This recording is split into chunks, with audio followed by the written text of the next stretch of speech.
வணக்கம் மக்களை, மீண்டும் ஒரு காணொளியில் சந்திப்பதில் மகிழ்ச்சி. இன்றைய காணொளியில் எதை பற்றி பார்க்க போகின்றோம் என்றால், இன்றைய காணொளியின் நாங்கள் ஒரு செய்தி தொகுப்பாக பார்ப்போம். இன்றைக்கு நடந்த சம்பவங்கள், நேற்று நடந்த சம்பவங்களின் தொகுப்பாக என்னென்று சொன்னால், தமிழ்நாட்டில் தாவேகா கட்சி வந்து ஆட்சியில் அமர்ந்த பின்பு அங்கு நடக்கும் குளறுபடிகள் நாளுக்கு நாள் அதிகரித்து கொண்டுதான் போகின்றது. அந்த வரிசையில் இந்த ஆய்வு செய்வது தாவேகா கட்சியினர், அது அமைச்சரா அல்லது எம்எல்ஏயா, கட்சியினரா அல்லது விஜய் ரசிகர்களா என்று இல்லை, அனைவரும் இப்பொழுது ஆய்வு என்று கிளம்பிவிட்டனர். நாங்கள் அதை ஆய்வு செய்கின்றோம், நாங்கள் இதை ஆய்வு செய்கின்றோம் என்று சொல்லி, இந்த எப்படி முதல்வன் படத்தில் அர்ஜுன் வந்து முதலமைச்சர் ஒரு நாள் முதலமைச்சர் ஆனவுடன் ஆய்வுகள் செய்வதற்கு கிளம்பி விடுவாரோ, அப்படி இவர்கள் ஒரு கற்பனை உலகில் தங்களை தாங்களே, ஒவ்வொருவரும் தங்களை தாங்களே முதலமைச்சராக நினைத்து கொண்டு ஆஸ்பத்திரி, பள்ளிக்கூடம், அரசு அலுவலகங்கள் என்று எல்லா இடத்துக்கும் சென்று ஆய்வுகளை மேற்கொள்கின்றோம் என்று சொல்லி, அங்கு வேலையில் அலுவலில் இருக்கும் ஊழியர்களை இவர்கள் தொந்தரவு செய்வது நாளுக்கு நாள் அதிகரித்துள்ளது. ஊழியர்களே வந்து போராட்டம் செய்யும் அளவுக்கு இவர்களின் ஆய்வுகள் போய்கொண்டிருக்கின்றது. அந்த வகையில் தமிழ்நாட்டு முதலமைச்சர் விஜய் ஒரு பக்கம் ஆய்வுக்கு சென்று கொண்டிருக்கின்றார். இன்றைக்கும் எங்கேயோ ஆய்வுக்கு போயிருக்கிறார். அன்றைக்கு இந்த குடிநீர் சுத்திகரிப்பு நிலையத்துக்கு ஆய்வுக்கு சென்றிருந்தார். விஜய் ஒரு பக்கம் ஆய்வுக்கு கேமராக்களை தூக்கி கொண்டு செல்ல, மறுபக்கம் தாவேகா தொண்டர்களும் அமைச்சர்களும் எம்எல்ஏக்களும் ஆய்வுகளுக்கு சென்று கொண்டிருக்கின்றனர். அப்படித்தான் அமைச்சர் கீர்த்தனா அவர்கள் பள்ளிக்கூடம் ஒன்றுக்கு சென்று அங்கே ஆய்வு செய்கின்றேன் என்று விட்டு ஆங்கிலத்தில் பேசியதும், பின்னர் அங்கே பிள்ளைகளுக்கு ஆங்கிலம் தெரியவில்லை என்று சொல்லியும், அவர்கள் பின்னிருக்கையில் இருப்பதால் அவர்களுக்கு அப்படி தெரியவில்லை என்ற ரீதியிலும் கருத்துக்களை கூறியது வந்து இன்று சர்ச்சையாகியுள்ளது. அதுக்கு அண்ணன் சீமான் அவர்களும் இன்றைக்கு அறிக்கை விடும் அளவுக்கு அது அங்கே பாரதூரமாக போய் கொண்டுள்ளது. அந்த ஆங்கிலம் தெரியவில்லை என்பது வந்து ஒரு இழிவான செயல்பாடு. ஆங்கிலம் என்பது ஒரு மொழிதான். அந்த மொழி வந்து அது ஒரு உலக பொது மொழியாக இருப்பதால் அந்த மொழி தெரிந்திருந்தால் நல்லது. ஆனால் அதேதான் வாழ்க்கை என்றில்லை. ஆங்கிலம் தெரியாதவர்கள் இந்த உலகத்தில் வாழலாம். அந்தந்த நாட்டு மொழி, உங்கள் சொந்த மொழி தெரிந்தாலே போதும் நீங்கள் உங்கள் நாட்டில் வாழ்வதற்கு. நீங்கள் வேறு தொழிலாகவோ அல்லது வேறு ஒரு நிறுவனங்களில் போய் வேலை செய்ய வேண்டும் வேறு நாடுகளில் என்றால் தான் உங்களுக்கு ஆங்கிலம் தேவை. ஆங்கிலம் வந்து ஒரு மொழிதான், அது வந்து அறிவில்லை. அறிவில் பள்ளிக்கூடம் போகாதவர்களையும் ஆங்கிலத்தை கற்றுக்கொள்ளலாம். ஒரு ஆங்கிலம் பேசுபவர்களுடனோ அல்லது ஆங்கிலம் பேசும் நாட்டிலோ போய் இருந்தால் அவர்களுடன் பேச பேச உங்களுக்கு மொழி வந்துடும். எந்த மொழியை கற்றுக்கொள்வதற்கும் உங்களுக்கு படிப்பறிவு தேவையில்லை. நீங்கள் ஒருவருடன் பழகினாலே அவரின் மொழி நீங்கள் கற்றுக்கொள்ளலாம். பேச பேச எந்த மொழியையும் கற்றுக்கொள்ளலாம். அப்படித்தான் எங்களில் பெரும்பாலானோர் நாங்கள் புலம்பெயர்ந்த நாடுகளுக்கு வரும் பொழுது, நானெல்லாம் இங்கு வரும் பொழுது ஆங்கிலம் என்றால் என்னென்று தெரியாத அளவில் தான் வந்தேன். நான் தமிழ் வழியில் கல்வி கற்றவர்கள், பெரும்பாலும் யாழ்ப்பாணம், இலங்கை, தமிழீழத்திலிருந்து வருபவர்கள் பெரும்பாலும் நாங்கள் தமிழ் வழியில் கல்வி கற்றவர்கள் தான். எங்கள் நாடுகளில் ஆங்கில வழி கல்வி என்பது குறைவு. நாங்கள் எல்லாவற்றையும் தமிழ் மொழியில் தான் கற்றோம். ஆங்கிலம் என்பது எங்களுக்கு ஒரு கசப்பான பாடமாக தான் இருந்தது. நாங்கள் அதை விரும்பி படிக்கவில்லை. எங்களுக்கு எவ்வளவு தான் நாங்கள் கணிதம், விஞ்ஞானங்களில் நிறைய பெறுபவர்களை பெற்றிருந்தாலும் ஆங்கிலத்தில் பெறுவது என்பது கஷ்டமாக இருந்தது. நாங்கள் இந்த எங்களுக்கு முதல் இந்த நாட்டுக்கு வந்தவர்கள் எல்லாம் ஆங்கிலம் என்றால் என்னென்று தெரியாதவர்கள் வந்து இன்று பெரும் தொழிலதிபர்களாகி இருக்கின்றனர். நாங்கள் வரும்பொழுது ஒன்றும் தெரியாமல் வந்தோம். இங்கு வந்து மக்களுடன் பழகி அந்த மொழியை கற்றுக்கொண்டோம்.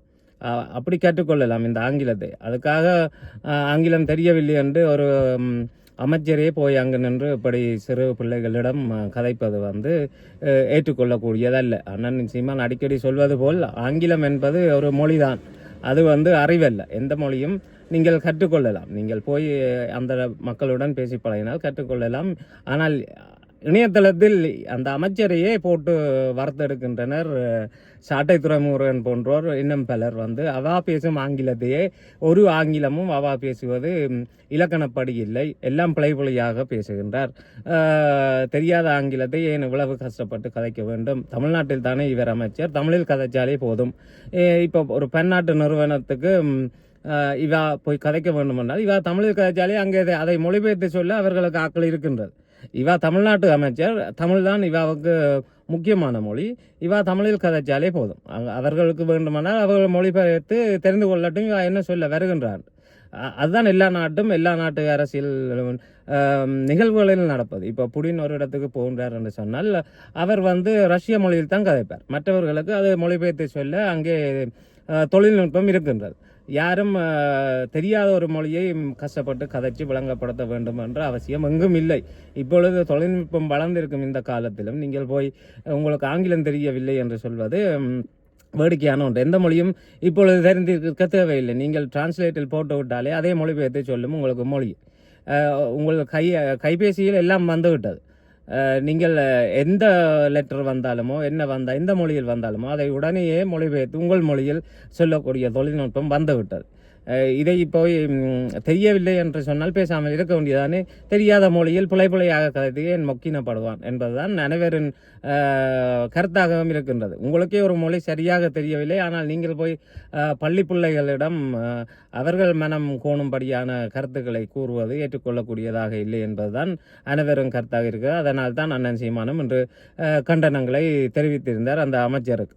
அதுபோக இன்னும் ஒரு செய்தியாக வந்திருப்பது, தாய்லாந்தில் அகழ்வாராய்ச்சியில் ஒரு மோதிரத்தை கண்டுபிடித்துள்ளனர். அது முதலில் இவர்கள் தெரியும் தானே, எதை கண்டுபிடித்தாலும் தமிழன் ஒன்றை சொல்லிவிட்டால் அதை ஏற்றுக்கொள்ள மாட்டார்கள். அந்த மோதிரத்தில் தமிழில் எழுதியிருந்தது. அதை பார்த்த உடனே தமிழர்களுக்கு தெரிந்து விட்டது அது தமிழிதான் என்று சொல்லி. ஆனால் அதை ஏற்றுக்கொள்ள உலகத்தார் விரும்ப மாட்டேன். அதே மாதிரி இந்தியாவில் இருப்ப மற்றவர்களும் இது தமிழ் இல்லை, அதை பிராமியில் தான் எழுதியிருக்கின்றது என்று சொல்லி வாதம் செய்தனர். ஆனால் இன்று அதை நிறுவியுள்ளனர். அது தமிழ்தான், தமிழில் எழுதியுள்ளது தமிழ் பெயர் தான். 2000 ஆண்டுகளுக்கு முன்னமே அந்த நாட்டுக்கு வணிகம் செய்ய போனதோ அல்லது ஏதோ ஒன்றுக்கு சென்ற ஒருவர் அங்கே இறந்துள்ளார். அவரின் உடைமைகளுடன் புதைத்துள்ளனர் என்று அகழ்வாராய்ச்சியில் அது வெளியில் வந்துள்ளது. தமிழர்களின் பெருமை மீண்டும் ஒரு முறை வெளியில் வந்துள்ளது. தமிழர்கள் எங்கெல்லாம் சென்று வியாபாரம் செய்தனர், எங்கெல்லாம் சென்று வாழ்ந்தனர் என்பதற்கு இது ஒரு சான்றாக இருக்கின்றது. 2000 ஆண்டு இப்போ ஒரு கருத்து, எங்கே என்னத்தை கண்டுபிடித்தாலும் 2000 ஆண்டுக்குள்ளேயே இவர்கள் அடக்க பார்க்கின்றனர். இவர்கள் 2000 ஆண்டு என்று சொல்ல வலிக்கிட்டே இப்போ 200-300 ஆண்டுகள் கழிந்திருக்கும். ஆனால் இன்னும் 2000 ஆண்டு என்றுதான் சொல்கின்றனர். சரியான காலத்தை இவர்களுக்கு சொல்ல விருப்பமில்லை. தமிழர்கள் 2000, 3000, 4000 ஆண்டுக்கு முன்னாலே வணிகம் செய்ய கிளம்பியுள்ளனர். தங்கத்தில் மோதிரம் செய்யும் அளவுக்கு தொழில்நுட்பத்தில் வளர்ந்திருந்தனர் என்பதையெல்லாம் ஏற்றுக்கொண்டால் இவர்களுக்கு வருத்தம் வந்துவிடும். அதனால் தமிழர்களின் பெருமையை ஏற்றுக்கொள்ள யாரும் விரும்புவதில்லை. உலகத்தார் அனைவரும் வெள்ளக்காரன் வந்த பொழுதும் தமிழனின் பெருமைகளை பார்த்துவிட்டு வரலாற்றை எழுதும் பொழுது எல்லாம் மாற்றி தலைகளாகத்தான் எழுதிவிட்டு போனான். அவனுக்கும் பிடிக்கவில்லை. எங்களிடமிருந்து திருடிக்கொண்டே அனைத்தையும் தான் கண்டுபிடித்ததாக எங்களின் மூதாதைகள் எழுதி வைத்த நூல்கள், குறிப்புகள், மருத்துவ குறிப்புகள் எல்லாத்தையும் தேடி கொண்டு போய்விட்டு அவர்கள் தாங்கள் கண்டுபிடிப்பது போல புதிதாக எல்லாத்தையும் அதை வைத்து உருவாக்கிவிட்டு எங்களுக்கு ஒன்றும் தெரியாதது போல் தமிழர்கள் ஒன்றுமில்லை காட்டு மிராண்டிகள் என்று மட்டும் வரலாற்றை எழுதி வைத்துவிட்டு அவர்கள் சென்று விட்டனர். இன்று அகழ்வாராய்ச்சியில் இப்படியான கண்டுபிடிப்புகள் எங்கள் மூதாதைகளின் தொன்மைகள் வெளியில் வரும் பொழுதும் அதையும் சரியாக சொல்வதற்கு இவர்கள் விரும்புவதில்லை. அந்த மோதிரத்தில் வடிவாக தமிழில் எழுதியுள்ளது அவரின் பெயர். அந்த பெயரை நான் போடுகின்றேன், பாருங்கள் எப்படி அவர்கள் எழுதியுள்ளார்கள் என்று சொல்லி தமிழில். ஆனால் அதை தாய்லாந்தில் அதை வெளியிட்டவுடன் இங்கே இருப்பவர்கள் அடித்து பிடித்து இது தமிழ் இல்லை, இது பிராமி, அந்த பிராமி, இந்த பிராமி என்று சொல்லி தமிழி என்று நாங்கள் சொல்வதையும் அவர்கள் அசோகன் பிராமி, அந்த பிராமி, தமிழ் பிராமி என்று சொல்லி அது என்ன பிராமி என்று தமிழுக்கே தெரியாத பிராமி ஒன்றை கொண்டு தமிழுக்கு பெயராக வைத்து இவர்கள் சொல்லி கொண்டிருந்தனர். இன்று அது தமிழில் எழுதப்பட்ட பெயர்தான் என்று நிறுவப்பட்டுள்ளது. தமிழனின் தொன்மை மீண்டும் ஒரு முறை புதைந்ததிலிருந்து வெளியில் கூறியிருக்கின்றது. பார், தமிழன் எவ்வளவு தொன்மையானவன், அந்த காலத்திலேயே அவன் நாடு கடந்து கடல் கடந்து வணிகம் செய்துள்ளான், பல நாடுகளுக்கு சென்றுள்ளான் என்றது இன்று மீண்டும் ஒரு முறை நிரூபணம் ஆகி உள்ளது. ஒரு செய்தியாக நான் பார்க்கும் ஒரு செய்தி பார்ப்பதற்கு கொஞ்சம் கஷ்டமாகத்தான் இருந்தது. ஏனென்று சொன்னால் அவர் ஒரு மூத்த ஊடகவியலாளர், தமிழ் தேசியத்தின் மேல் சரியான பற்றுக்கொண்ட மூத்த ஊடகவியலாளர். அவர் இப்படி ஒரு காணொலியை செய்து வெளியிட்டிருப்பது தான் எனக்கு கொஞ்சம் வருத்தமாக இருக்கின்றது. மூத்த ஊடகவியலாளர் ஐயா ஏகலைவன் அவர்கள் ஒரு காணொலியை தனது வலையொலியில் வெளியிட்டிருந்தார். அண்ணன் சீமானின் இந்த மாண்பு பற்றி கேள்வி கேட்டு காணொலியை வெளியிட்டிருந்தார். திமுகவுடன் அண்ணன் சீமான் இப்படி இணக்கப்போக்காக போவது பல கேள்விகளை எழுப்புவதாகவும், அண்ணன் சீமானுக்காகவும் நாம் தமிழர் கட்சிக்காகவும் தமிழ் தேசியத்துக்காகவும் அடிபட்டவர்கள், சிறைக்கு சென்றவர்களுக்கெல்லாம் இந்த மாண்பு காட்டுதல் வருத்தத்தை ஏற்படுத்துவதாகவும் ஐயா ஏகலைவன் அவர்கள் அந்த காணொலியில் பல குற்றச்சாட்டுகளை வைத்து காணொலியை வெளியிட்டிருந்தார். ஐயா ஏன் இப்படி செய்கின்றார் என்று அனைவரும், தமிழ் தேசியத்தை நேசிக்கும் அனைவரும் ஒரு கேள்வியாக கேட்கின்றனர். ஏன் நீங்கள் மூத்த ஊடகவியலரானே, அண்ணன் சீமானுடன் தொடர்பில் இருப்பவரானே, அண்ணன் சீமான் உங்களுக்கு பேட்டிகள் எல்லாம் தருவரானே, அண்ணன் சீமான் செய்தது பிழைதான் என்று சொன்னால் நீங்கள் அவரிடமே அழைப்பை ஏற்படுத்தி ஏன் இப்படி செய்கின்றீர்கள், உங்களின் தொண்டர்கள்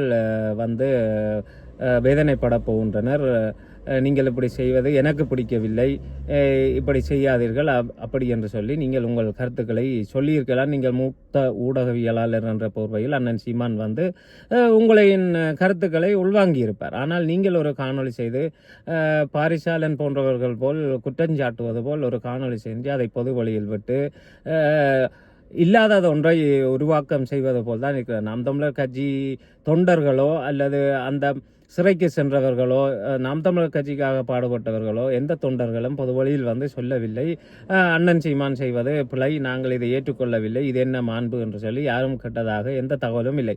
அப்படி அவர்கள் வேதனைப்படுகின்றனர், வேதனைப்படுவார்கள் என்று சொல்லி நீங்கள் அதை ஒரு கருத்துருவாக்கம் செய்து அதை காணொலியாக வெளியிட்டு பாரிசாலன் போன்றோருக்கு அப்படியான என்ன ஓட்டங்களை உருவாக்கி அதை காணொலியாக்கி அதை பொதுவழியில் பதிவேற்றினால் வருமானம் என்ற ரீதியில் அவர்கள் அதை செய்வார்கள். அவர்களுக்கு அப்படியான வேலைகளை செய்தால்தான் அன்றைய நாள் ஓடும், அவர்களின் வயிற்று பசி ஆறும் என்பது அனைவருக்கும் தெரியும். ஆனால் உங்களுக்கு அப்படி இல்லை என்று நாங்கள் நம்புகின்றோம்.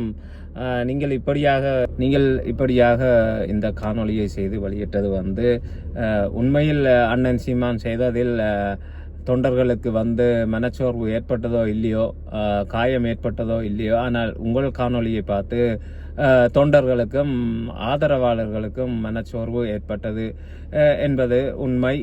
உங்களின் இந்த காணொலியால் எப்படி பாதிக்கப்பட்டுள்ளது என்பது போன்ற கருத்துக்களை இங்கே பார்க்கக்கூடியதாக இருக்கின்றது. நீங்கள் நாம் தமிழர் கட்சி மீது அக்கறை உள்ளவர் என்பது அனைவருக்கும் தெரியும்.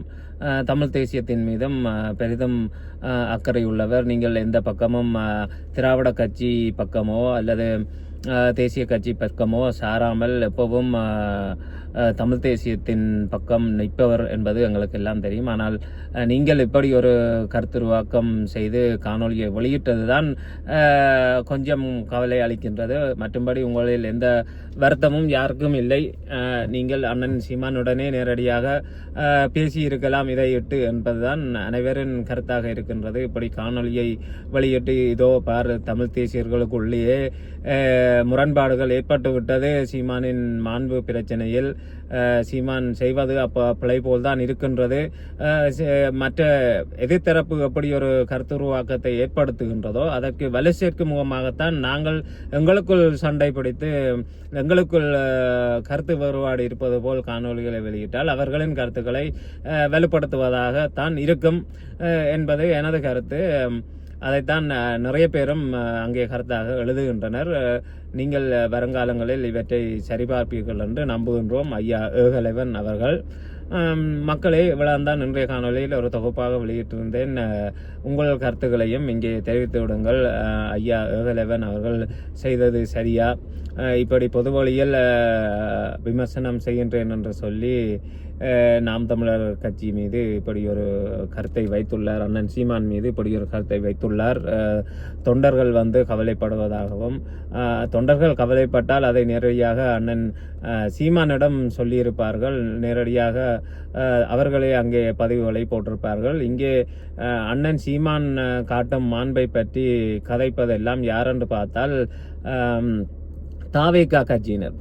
இப்போ அண்ணன் சீமான் வந்து திமுக கட்சியினரை பார்த்தால் கதைப்பது தாவேகா கட்சியினர், அண்ணன் சீமான் வந்து தாவேகா கட்சியினரை பார்த்தால் கதைப்பது திமுக கட்சியினர். அவர்கள் மாறி மாறி அண்ணன் சீமான் எந்த பக்கம் யாரை பார்த்து கதைச்சாலும் உடனே இது என்ன மாண்பு, விஜய் கட்சியினரை பார்த்து கதைச்சு விட்டால் இதோ பார் விஜய் அடிபட்டு சாவான் நடுரோட்டில் நின்றால் என்று சொன்ன சீமான் இன்று விஜயை சந்திக்கின்றார், விஜய் கட்சியினரை சந்திக்கிறார். திமுகவினரும் திமுகவினரை சந்தித்தால் இதோ இனத்தை அளித்த கட்சி திமுகவை அழிக்கவே நான் கட்சி தொடங்கினேன் என்று சொல்லிவிட்டு திமுக காரரிடம், ஸ்டாலினிடம், உதயநிதியிடம் கைகுலுக்கின்றார் என்று தாவேகாவினரும் அவர்கள் இப்படி இழிவாக கதைப்பது வந்து சாதாரணம். அது அவர்களின் அரசியல், அதுதான் அவர்களின் குப்பாடி அரசியல் என்பது எங்களுக்கு தெரியும். ஆனால் தமிழ் தேசியத்துக்குள் இருந்து கொண்டு தமிழ் தேசியத்துக்காக பேசுகின்றேன், நான் ஒரு தமிழ் தேசிய ஊடகவியலாளர் என்று சொல்லும் ஏகலவன் ஐயா போன்றோர் அவர்களின் கருத்துக்களை ஒத்ததாக காணொலியை வெளியிடுவது, அதே போலவே பேசுவது வந்து எங்களுக்குள்ளேயே ஒரு முரண்கள் இருப்பது போன்று வெளியில் காட்டுவதற்கு ஒரு காரணியாகிவிடும். மற்றவர்கள் இதை எடுத்து பார், உங்களுக்குள் இருப்பவர்களே விரும்பவில்லை, உங்கள் சீமானின் மாண்பு இதுதான் மாண்பா, சீமான் செய்வதை உள்கட்சியினரே விரும்பவில்லை, தமிழ் தேசியத்தை விரும்புபவர்களே விரும்பவில்லை என்று அவர்கள் கட்டமைக்கும் ஒரு இல்லாத ஒரு பின்பத்துக்கு துணையாக நிற்கும் ஒரு கருத்தாகத்தான் உங்களின் கருத்து இருக்கும் என்பதுதான் அனைவரின் கருத்து. இதை பற்றி நீங்கள் என்னென்று சொல்லிவிடுங்கள் மக்களே. மீண்டும் ஒரு காணொளியில் சந்திக்கும் வரை நன்றி, வணக்கம்.